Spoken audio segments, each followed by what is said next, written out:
just taking 3 routers, router 1, router 2, router 3। ठीक है, ये मैंने 3 राउटर्स ले लिए। तो मैं क्या करूँगा, हाँ हाँ, एक सेकेंड।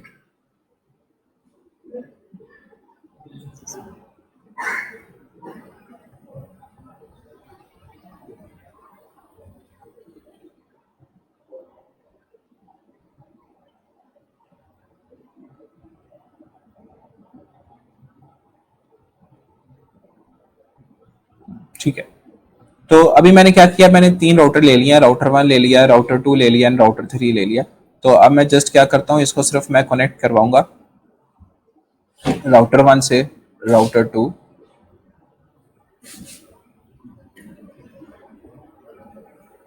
एंड फिर मैं करूँगा राउटर 2 से राउटर 3। ठीक है, तो ये मैंने क्या कर ली, बहुत सिंपल, मैंने इसको सिर्फ कनेक्टिविटी करवा ली। अब मुझे इसके ऊपर रिप कॉन्फ़िगर करना है कि मैं इसके ऊपर रिप कॉन्फ़िगर करूँगा। ठीक है, तो यहाँ मैं आईपी एड्रेस दूंगा 192.168.10.0/24। मैं ये वाला नेटवर्क दे दूंगा, एंड यहाँ जो मैं नेटवर्क दूंगा वो दूंगा 192.168.20.0/24। ठीक है, आई नो के इसमें किसी को इशू नहीं होगा, तो मुझे पूछने की भी जरूरत नहीं है। तो मैं यहाँ सिंपली ये आईपी एड्रेस दे दूंगा, मैं यहाँ आईपी दे दूंगा 192.168.10.1, 10.2, 20.1 and 20.2। So I'm just going and assign the IP addresses.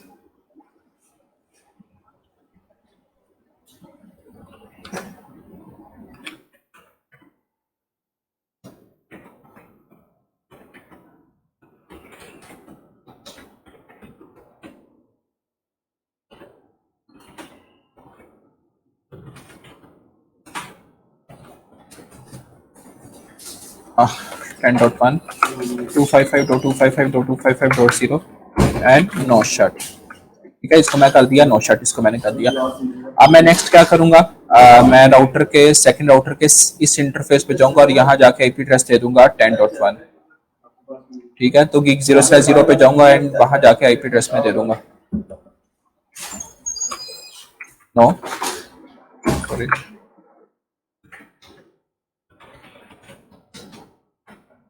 Interface gig 0/0 IP address 192.168.10.2, 255.255.255.0 and no shut. बिल्कुल इसी तरह इसके गीगा इंटरफेस 0/1 के ऊपर भी मैं आईपी एड्रेस दे दूंगा, आईपी एड्रेस 192, सॉरी 192.168.20.1, 255.255.255.0। ठीक है, एंड मैं नो शट की यहाँ कमांड जाके दे दूंगा। मेरा राउटर 2 के ऊपर भी काम कंप्लीट हो गया। इसी तरह मैं राउटर 3 के ऊपर जाता हूँ और इस इंटरफेस को जाके मैं आईपी दे दूंगा 20.2 को, सॉरी 20.2 आईपी दे दूंगा। enable config t interface geek 0/1 IP address 192.168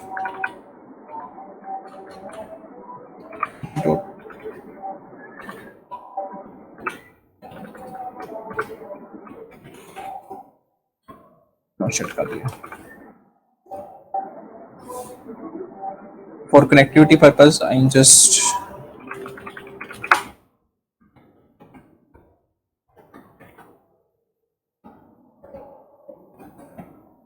ठीक है, तो अभी जस्ट मेरा अल्टीमेट गोल क्या है कि मैंने इस राउटर पे बैठ के, मतलब इस राउटर पे बैठ के मुझे इस नेटवर्क को पिंग करना है, मतलब 20.2 को पिंग करना है, जो कि मैं अभी यहाँ बैठे नहीं कर सकता। मैं आपको शो भी करवा सकता हूँ कि मैं यहाँ से बैठ के भी पिंग नहीं कर सकता। तो मैं पिंग एक यूटिलिटी है जिसको मैं चेक करूंगा 192.168.20, सॉरी 20.2। मैं इसको कहता हूँ जब चेक करो क्या 20.2 इस टाइम पिंगेबल है या नहीं है। वो थोड़ा टाइम लेगा एंड रिक्वेस्ट टाइम आउट का मुझे मैसेज दे देगा।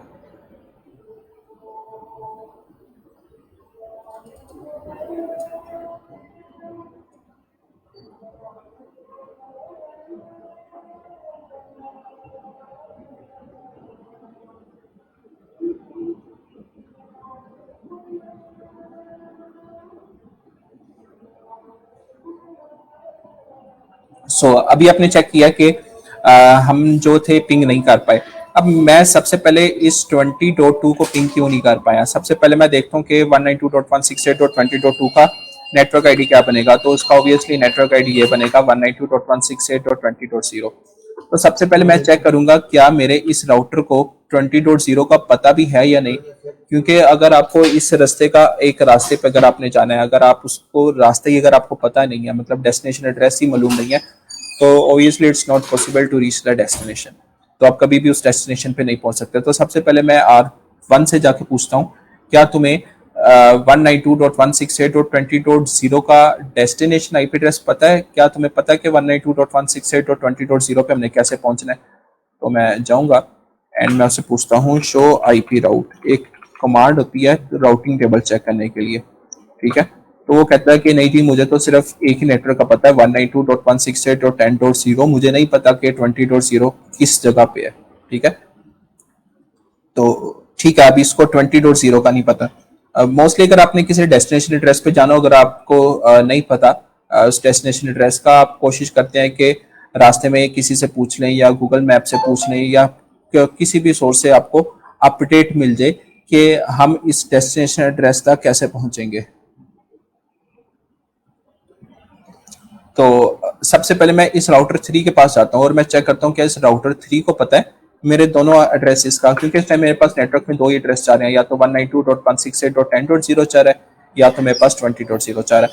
तो मैं जाता हूँ चेक करता हूँ शो आईपी राउट।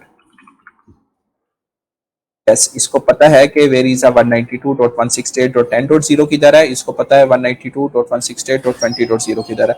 सो इस बेसिकली इसका मतलब तो ये हुआ ना, फिर अगर इस राउटर से मैं कहीं से भी बैठ के पिंग लगा सकता हूँ, तो मैं कोशिश करता हूँ पिंग 192.168.10.1। यस, पिंग आ रहा है।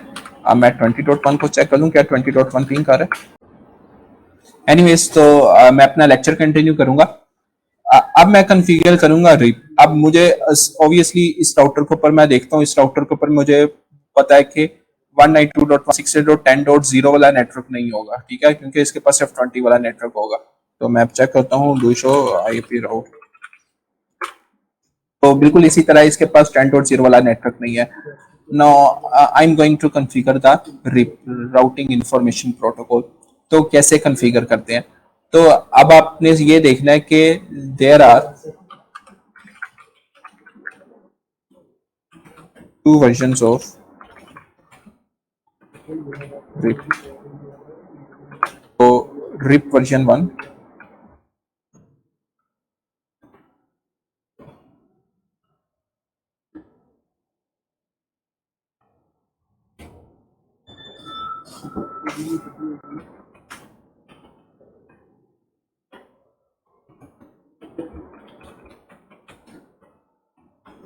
बारी बारी करके हम रिप का वर्जन 1 भी डिस्कस करेंगे और रिप का वर्जन 2 भी डिस्कस करेंगे। जब बाय डिफॉल्ट आप कॉन्फ़िगर करेंगे वो रिप का वर्जन 1 होगा। तो आपने याद रखना है कि जो रिप का वर्जन 1 होता है ना, ये हमेशा क्लासफुल आईपी एड्रेसेस को सपोर्ट करता है। मतलब अगर आपके नेटवर्क में सबनेटिंग हुई हुई है तो रिप का वर्जन 1 आपके नेटवर्क में काम नहीं करेगा। अगेन रिपीट करूंगा, अगर आपके नेटवर्क में सबनेटेड नेटवर्क आईडीज हैं या आपके नेटवर्क में सबनेटिंग हुई हुई है तो रिप का वर्जन 1 काम नहीं करेगा, आप रिप का वर्जन 2 यूज करेंगे। रिप का वर्जन 2 क्लासलेस को यूज करता है। अगर आपके नेटवर्क में सबनेटिंग हुई हुई है देन आपका RIP version 2 is available, you can use RIP version 2 in your network. लेकिन अगर आप रिप वर्जन 1 यूज कर रहे हैं और सबनेटिंग आपके नेटवर्क में हुई हुई है देन रिप का वर्जन 1 काम नहीं करेगा। इस केस में अभी फिलवक्त सबनेटिंग नहीं हुई हुई तो मैं इसलिए रिप का वर्जन 1 कॉन्फ़िगर करूंगा। अब ऐसे नहीं है रिप वर्जन 2 मैं कॉन्फ़िगर नहीं करूंगा, बिल्कुल मैं करूंगा, लेकिन आज के लेक्चर में करूंगा, लेकिन इसके बाद तो मैं क्विकली जाता हूं और जाके रिप को जाके कॉन्फ़िगर करता हूं। अब मुझे जो राउट्स पता है ना, अब एक्चुअल में सिनेरियो बताऊं क्या होगा कि इसको जितने भी राउट्स पता है ये R3 को बताना शुरू कर देगा कि मेरे पास ये वाले राउट्स हैं, मेरे पास ये वाले राउट्स हैं। ये अपडेट सेंड करेगा, अपडेट्स पैकेट्स होते हैं वो सेंड करेगा, ठीक है। ये अपडेट सेंड कर रहा है। राउटर 3 के पास जितने भी राउट्स होंगे वो R2 को भी सेंड करेगा, R4 को भी सेंड करेगा। सो इसके लिए आई थिंक कि मुझे सबसे पहले पेंट ब्रश में आपको थोड़ी सी एग्जांपल देनी चाहिए, फिर ही आगे चलना चाहिए। अब ये आपने बात बहुत गौर से समझनी है। रिप का वर्जन 1 और वर्जन 2 में क्या फर्क है? रेड, ठीक है, ये मेरे पास है, सॉरी,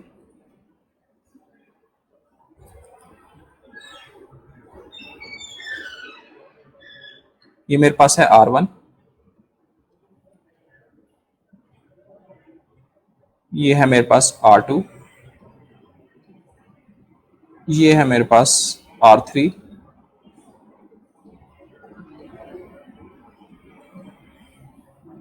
और ये है मेरे पास R4। ठीक है, ये मैं इसको कनेक्ट कर रहा हूं।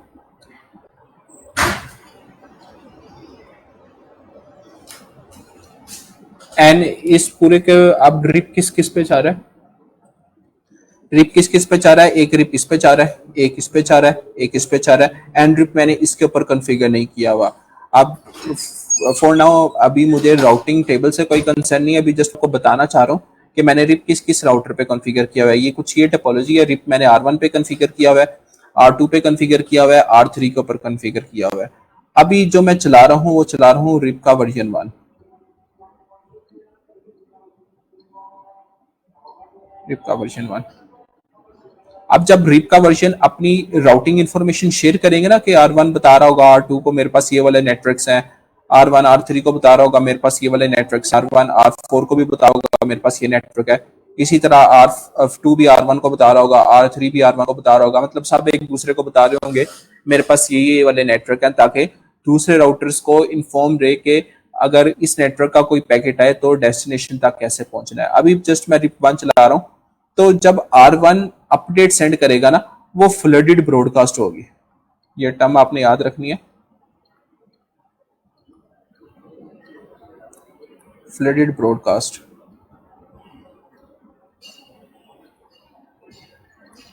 ये हमारे पास फ्लडेड ब्रॉडकास्ट होगी। फ्लडेड ब्रॉडकास्ट का मतलब होता है 255 255 255 255। ठीक है, फ्लडेड ब्रॉडकास्ट का ही मतलब होता है। सो रिप का वर्जन 1 इसको भी अपडेट सेंड करेगा, इसको भी अपडेट सेंड करेगा, एंड R3 को भी अपडेट सेंड करेगा। लेकिन आपने अगर एक बात नोटिस किया है, R4 के ऊपर तो रिप चल ही नहीं रहा, देन R4 को क्या जरूरत है कि वो रिप के पैकेट्स को पकड़े, उसको प्रोसेसिंग करे, जब उसको पता लगे मेरे अंदर रिप नहीं चल रहा, और उस पैकेट को डिस्कार्ड कर दे। अब इसे हो क्या रहा है, एक फॉर नो रीजन R4 को रिप की अपडेट रिसीव करनी पड़ रही है। ठीक है, और इसका जो CPU यूटिलाइजेशन है वो भी R4 की ज्यादा हो रही है। ये है रिप का 1 केस जो कि हर 30 सेकंड के बाद अपडेट पैकेट सेंड करता है। ठीक है, इसके टाइमर्स होते हैं, टाइमर्स भी मैं आपको बताऊंगा अभी। तो हर 30 सेकंड के बाद R1 R4 को पैकेट सेंड कर रहा होगा, और R4 बेचारा बिला वजह उस रिप के पैकेट को खोलेगा, पढ़ेगा, और वो कहेगा डिस्कार्ड, मैं रिप रन ही नहीं कर रहा। तो R4 को बिला वजह रिप की हर 30 सेकंड के बाद अपडेट रिसीव करना चाह रही है, पड़ रही है। ये होता है रिप के वर्जन 1 में। रिप का वर्जन 2 क्या करता है? अच्छा, जरा क्विकली मुझे बताइएगा मल्टीकास्ट एड्रेसेस क्या होते हैं। अब मैं कॉन्फ़िगर करूंगा रिप का नेटवर्क वर्जन 2 के वर्जन 2 क्या होता है। जरा क्विकली मुझे बताइएगा मल्टीकास्ट एड्रेसेस क्या होते हैं। अब आप देखें कि यूनिकास्ट, यूनिकास्ट में 1 to 1 कम्युनिकेशन है, मतलब क्लास में मौजूद हूं, मैं कहता हूं, अगर मैं स्पेसिफिक बात करता हूं अहमद से, ठीक है, तो ये यूनिकास्ट कम्युनिकेशन है कि मैं सिर्फ 1 to 1 कम्युनिकेशन करूं अहमद के साथ। मल्टीकास्ट में मैं कैसे बोलूंगा, इस क्लास में मौजूद तमाम एनएक वाले हजरात, ठीक है, क्लासेस पर्सन, मैं एक स्पेसिफिक ग्रुप को टारगेट कर रहा हूं। मल्टीकास्ट उस एड्रेस को बोलते हैं जब आप किसी स्पेसिफिक ग्रुप को टारगेट करो। जैसे मैंने अभी बोला क्लास में मौजूद तमाम एनएक वाले हजरात, मैंने एक स्पेसिफिक ग्रुप को टारगेट किया, ठीक है। या मैं ऐसे बोलूं क्लास में मौजूद तमाम पीटीआई के सपोर्टर्स, ठीक है, तो अब मैं स्पेसिफिक ग्रुप को टारगेट कर रहा हूं। अगर मैं ब्रॉडकास्ट में यूज करूं, मैं बोलूंगा कि तमाम क्लास को बोल देता हूं आज छुट्टी है आप सबको, ठीक है। अगर मैं ऐसी कोई कम्युनिकेशन करता हूं, ये ब्रॉडकास्ट की मिसाल होगी, ठीक है। यूनिकास्ट में क्या, 1 to 1 कम्युनिकेशन, मल्टीकास्ट में कहा one two specific class communication, and broadcast में क्या है, one two all communication. Generally लोग कह देते हैं multicast one two many communication, जो कि बिल्कुल ठीक है किसी हद तक, लेकिन आपने ऐसे ही करना है कि मल्टीकास्ट एड्रेस उस एड्रेस को बोलते हैं जब किसी हमने स्पेसिफिक क्लास के साथ बात करनी हो। जैसे एक यूजर, अभी एक स्टूडेंट ने कमेंट किया क्लास ई आई एड्रेस,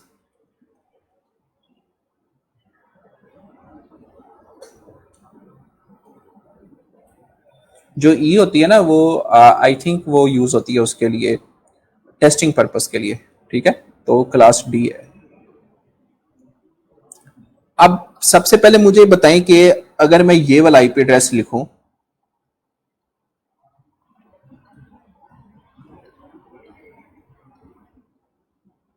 ये वाला आईपी एड्रेस, ये वाला मैंने आईपी एड्रेस लिखा है, तो मुझे बताओ ये किस क्लास का आईपी एड्रेस है? Class A B C D E, ये किस क्लास का आईपी एड्रेस होगा? 224.0.0.9 किस क्लास का आईपी एड्रेस है? हाँ, yes, TV transmission is also example of a broadcast, you are right.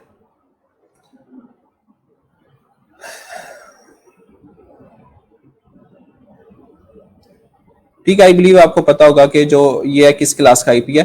तो अगर आपको पर्पस उसका याद हो कि क्लास डी किस लिए यूज होती है, ये मल्टीकास्ट एड्रेस के लिए यूज होती है, ठीक है। तो अब ये अगर स्पेसिफिक एड्रेस कहीं भी देखें ना आप 224.0.0.9, ये प्री डिफाइन है रिप के वर्जन 2 के लिए। तो जब रिप का वर्जन 2 रन हो रहा होगा ना, ये कभी भी फ्लडेड ब्रॉडकास्ट पे पैकेट्स अपडेट सेंड नहीं करेगा, ये हमेशा इस एड्रेस पे पैकेट सेंड करेगा 224.0.0.0.9। तो जो राउटर्स रिप रन कर रहे होंगे सिर्फ उन्हीं को अपडेट सेंड करेगा, तीसरे राउटर को वो अपडेट सेंड नहीं करेगा। मतलब R1 R2 को करेगा सेंड, R1 R3 को सेंड करेगा, कभी भी R1 R4 को अपडेट सेंड नहीं करेगा, क्योंकि R4 is not running the RIP protocol. So RIP कहां कहां जा रहा है, R2 पे जा रहा है, R3 पे जा रहा है, R1 सिर्फ R2 को करेगा और R3 को करेगा। So this is a basic concept and basic difference between RIP version 1 and version 2. I hope everything is clear. Please let me know in the comment section if everything is clear. ठीक है, तो मैं RIP configure करूंगा। तो अभी इस topology में Aahista Aahista complexity आएगी, दिखने में अभी आपको ये बहुत सिंपल सी टोपोलॉजी लग रही है, लेकिन बिलीव मी कि अभी ये आपके लिए कॉम्प्लेक्स टोपोलॉजी होने जा रही है, ठीक है। तो मैं अब रिप कैसे कॉन्फ़िगर करना है, रिप कॉन्फ़िगर करना बहुत इजी है, 3-4 कमांड्स का खेल है, रिप का आपका कॉन्फ़िगर हो जाता है, बल्कि 3-4 भी से आ रही है। कॉन्फ़िग टी, आपने सबसे पहले आना है राउटर रिप, आपने एक कमांड देनी है राउटर रिप देके आपने एंटर कर देना है, ठीक है। और यहाँ कुछ अपने नेटवर्क एडवर्टाइज करवाने हैं। एडवर्टाइज से मुराद ये है कि आपने दूसरे राउटर्स को बताना है कि मेरे पास ये वाले नेटवर्क है। तो इस राउटर के पास इस टाइम कौन से नेटवर्क है, अगर आप देखना चाहें आप देख सकते हैं, do show IP route connected, ठीक है। तो अभी सिर्फ इसके पास सिर्फ एक ही नेटवर्क है जो कि डायरेक्टली कनेक्टेड है 192.168.10.0, सिर्फ अब इसके पास ये नेटवर्क है। तो मैं राउटर रिप, आपने जो कमांड देनी हो ये देनी है, राउटर रिप नेटवर्क 192.168.20.10.0, ठीक है। तो आपने ये कमांड देनी है,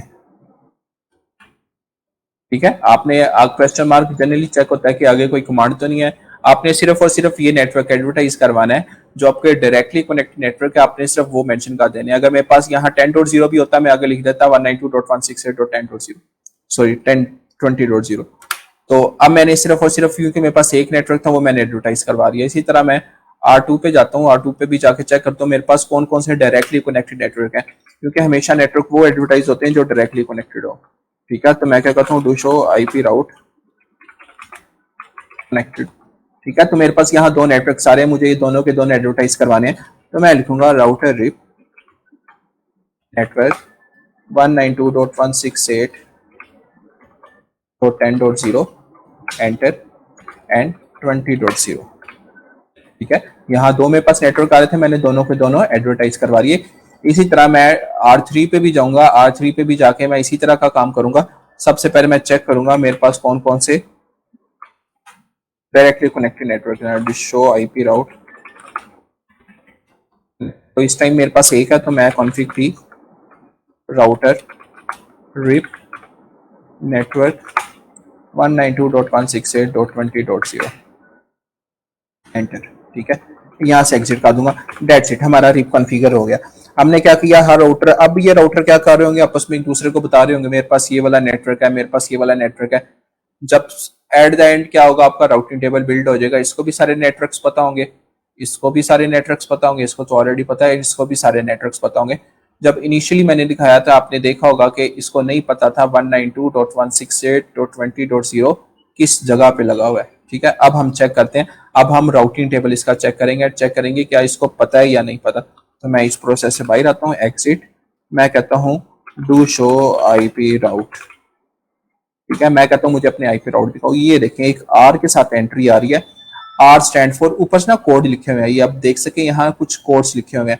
तो अगर आप आर सर्च करें ना, कैपिटल आर, तो ये रिप की एब्रीवेशन होती है। तो ये बता रहा है कि ये आर के साथ आ रहे हैं और मुझे पता है कि 192.168.20.0 किधर है। अब कोई मुझे बता सकता है व्हाट इज 120? हाँ, यस, रिप एडमिनिस्ट्रेटिव डिस्टेंस। अच्छा, इंटरव्यू में बहुत सारे इंटरव्यू पूछ लेते हैं कि मुझे आप ऐसे करो कि रिप का एडमिनिस्ट्रेटिव डिस्टेंस बता दो। तो बहुत सारे स्टूडेंट झट से बोल देते हैं कि रिप का एडमिनिस्ट्रेटिव डिस्टेंस 120 होता है। ये बिल्कुल गलत बात है। ठीक है, सिस्को के केस में एडमिनिस्ट्रेटिव डिस्टेंस 120 होता है, बिल्कुल ठीक है। लेकिन आपने कहना है कि आंसर जो आप करना चाहिए, आपको ये आंसर करना चाहिए कि जो एडमिनिस्ट्रेटिव डिस्टेंस होता है ये वेंडर टू वेंडर वेरी करता है। ठीक है, अगर आप सिस्को की बात करें, आपका जो रिप का एडमिनिस्ट्रेटिव डिस्टेंस होगा वो 120 होगा। अगर आप हवावे की बात करें, जो एडमिनिस्ट्रेटिव डिस्टेंस होगा वो 100 होगा। ठीक है, तो ये डिपेंड कैसे करता है, वेंडर टू वेंडर वेरी करता है। आप एडमिनिस्ट्रेटिव डिस्टेंस अपना भी सेट कर सकते हैं, मतलब आप रिप को 10 सेट कर सकते हैं, 15 सेट कर सकते हैं, वट एवर यू वांट। ठीक है, तो अभी जो इन शॉर्ट के 120 इसका एडमिनिस्ट्रेटिव डिस्टेंस है। और व्हाट इज /1? /1 डियर इसकी मैट्रिक वैल्यू है, मतलब ये बता रही है कि मुझे सोर्स से डेस्टिनेशन तक पहुंचने के लिए रास्ते में सिर्फ और सिर्फ एक राउटर आएगा। सोर्स से डेस्टिनेशन तक पहुंचने के लिए रास्ते में मेरे पास सिर्फ और सिर्फ एक ही राउटर आएगा। ये इसकी मैट्रिक कैलकुलेशन बता रही है, मैट्रिक वैल्यू बता रही है। और कहती है कि मैं इस नेटवर्क पे कैसे जाऊंगा, मैं इस नेटवर्क पे 192.168.10.2 पे जा सकता हूं। मतलब अगर मैं इस एड्रेस पे जाऊंगा, मैं ऑटोमेटिक इस एड्रेस पे पहुंच जाऊंगा। ठीक है, तो ये थोड़ी सी है कि कैसे आएगी। इसी तरह R2 में जाने की हमें जरूरत नहीं है, इसका तो राउटिंग टेबल ऑलरेडी कंप्लीट था, बट फिर भी डू शो आईपी राउट। ठीक है, आप देख सकते हैं कि नेटवर्क एड्रेसेस पूरे हैं यहाँ। R3 में भी एक एंट्री R के साथ आ रही होगी, तो मैं क्या करता हूँ, config T, sorry, do show IP route. Yes, यहाँ भी कार के साथ एंट्री आ रही है, वो कह रही है कि 10.0 पे कैसे पहुंचना है। मैं 20.1 पे पहुंच चुका। 120 इसका एडमिनिस्ट्रेटिव डिस्टेंस है एंड सोर्स से डेस्टिनेशन में पहुंचने के लिए यहाँ भी मेरे रास्ते में सिर्फ और सिर्फ एक ही राउटर आ रहा है। ठीक है, आई होप सो कि रिप की कॉन्फ़िगरेशन आपको इशू नहीं आया होगा। ये तो था रिप का वर्जन 1, बहुत सिंपल सी और जेनेरिक सी कॉन्फ़िगरेशन है कि हम रिप का ये वाला वर्जन 1 कॉन्फ़िगर हो गया। ठीक है, अच्छा, एक और बात मैं आपको एक्सप्लेन करना चाहूँ। अगर मैं इसी नेटवर्क के ऊपर स्टैटिक राउट भी कॉन्फ़िगर कर दूं, तो मुझे बताएं कि इस राउटर के ऊपर जो एंट्री आएगी 192.168.20.0 वो किससे आएगी। मैं आपको लिख देता हूँ। वो क्या आर के साथ आएगी, रिप के साथ आएगी, या फिर स्टैटिक राउट के साथ आएगी एंट्री, या दोनों के साथ आएगी। एक एंट्री आर के साथ आ रही होगी या एक एंट्री स्टैटिक राउट के साथ आ रही होगी, जो कि मुझे भी समझ में आ रहा है कि आनी दोनों के साथ चाहिए। आप मुझे बताएं कि किसके साथ आनी चाहिए। पता है जो एडमिनिस्ट्रेटिव डिस्टेंस होता है स्टैटिक का, ठीक है, वो क्या होता है, what is the administrative distance of static routing protocol. तो स्टैटिक राउटिंग प्रोटोकॉल का जो एडमिनिस्ट्रेटिव डिस्टेंस होता है वो होता है 1 एंड रिप का होता है 120। जिसका सबसे कम एडमिनिस्ट्रेटिव डिस्टेंस आएगा उसी के साथ एंट्री आएगी। अगर मैं इस पूरे के पूरे नेटवर्क में स्टैटिक राउट भी कॉन्फ़िगर कर दूं, तो मुझे पता है कि स्टैटिक राउट की जो एडमिनिस्ट्रेटिव वैल्यू है, एडी वैल्यू है, वो है 1 और रिप की है 120। तो इट्स वेरी ऑब्वियस कि 1 छोटा है 120 से। तो इस पूरे नेटवर्क में जो भी एंट्री आएगी वो हमेशा एस के साथ आएगी, आर के साथ कभी भी नहीं आएगी। सिंपल टर्म में जस्ट बताना ये मकसद था कि अगर मैं इस नेटवर्क पे OSPF भी कॉन्फ़िगर कर दूं, रिप भी कॉन्फ़िगर कर दूं, EIGRP भी कॉन्फ़िगर कर दूं एंड स्टैटिक भी कॉन्फ़िगर कर दूं, फिर भी एंट्री एस के साथ आएगी क्योंकि स्टैटिक का जो एडमिनिस्ट्रेटिव डिस्टेंस है वो सबसे छोटा है। जो डायरेक्टली कनेक्टेड नेटवर्क्स होते हैं जैसे ये आपस में डायरेक्टली कनेक्टेड है, अगर आप इनों में स्टैटिक राउट भी कॉन्फ़िगर कर दें, लेकिन डायरेक्टली कनेक्टेड नेटवर्क का जो एडमिनिस्ट्रेटिव डिस्टेंस होता है 0। ठीक है, स्टैटिक का 1, रिप का 120। जब हम OSPF पढ़ेंगे उसका भी बताएंगे कि OSPF का 110 होता है, इंटरमीडिएट सिस्टम का 115 होता है, EIGRP का इंटरनल EIGRP एक्सटर्नल EIGRP का डिस्टेंस क्या होता है, खैर वो बाद में पढ़ेंगे। अभी रिप की बात करेंगे तो सिर्फ इसका एडमिनिस्ट्रेटिव डिस्टेंस होता है 1। अब